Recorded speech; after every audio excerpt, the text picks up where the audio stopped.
Après avoir mis en route votre 440, la vue standard s'affiche sur votre écran.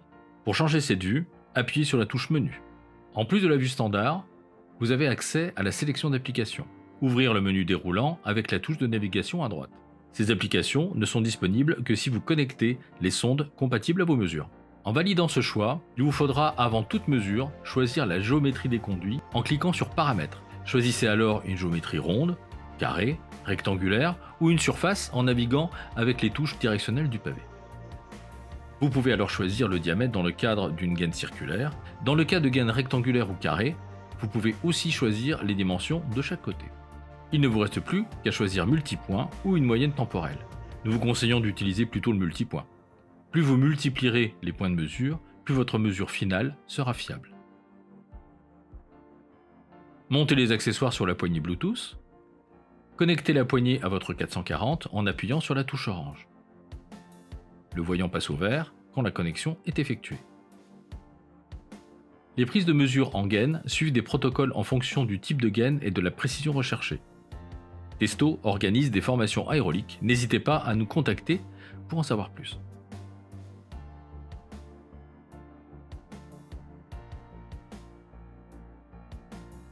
Validez chaque point de mesure par une pression sur le bouton de la poignée.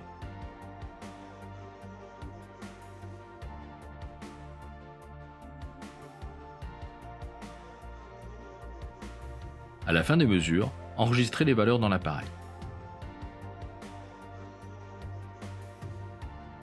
Insérez votre anémomètre à hélice dans la poignée, puis dans l'ouverture du cône. Lancez la mesure.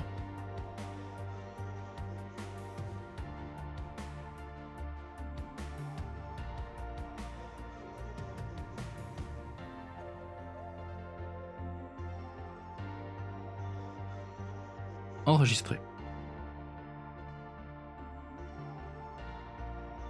Raccordez votre tube de pitot à votre 440 en utilisant les raccords en silicone. Veillez à bien respecter le plus et le moins. Les prises de mesure en gaine suivent des protocoles en fonction du type de gaine et de la précision recherchée. Testo organise des formations aérauliques, n'hésitez pas à nous contacter pour en savoir plus.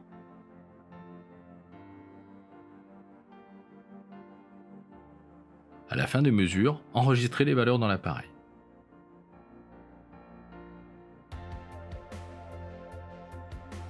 Pour procéder à cette mesure, sachant qu'il n'y a qu'un seul canal Bluetooth, vous devrez utiliser deux sondes. Une sonde thermohygromètre en Bluetooth et une sonde de température et d'humidité de surface en filaire, ou l'inverse. Les valeurs affichées sur l'écran de l'appareil donneront la température et l'humidité relative de la surface du mur, la température et l'humidité relative de l'ambiance. L'appareil donnera l'indication moisissure sous forme d'un code couleur qui va du vert au rouge en passant par l'orange.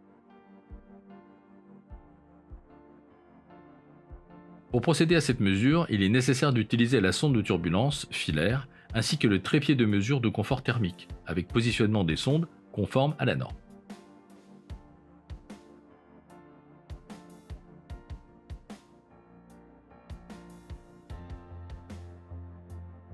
La mesure doit s'effectuer à 3 hauteurs différentes et durer au moins 3 minutes par position.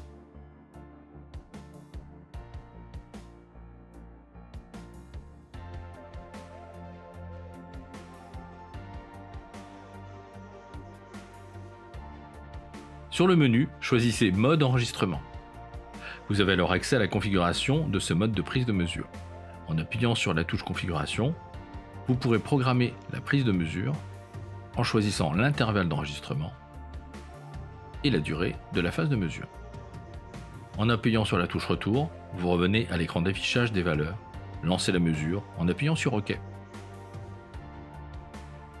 Grâce à la canne télescopique orientable montée sur la poignée Bluetooth, vous pourrez prendre des mesures en hauteur sans utiliser d'échelle.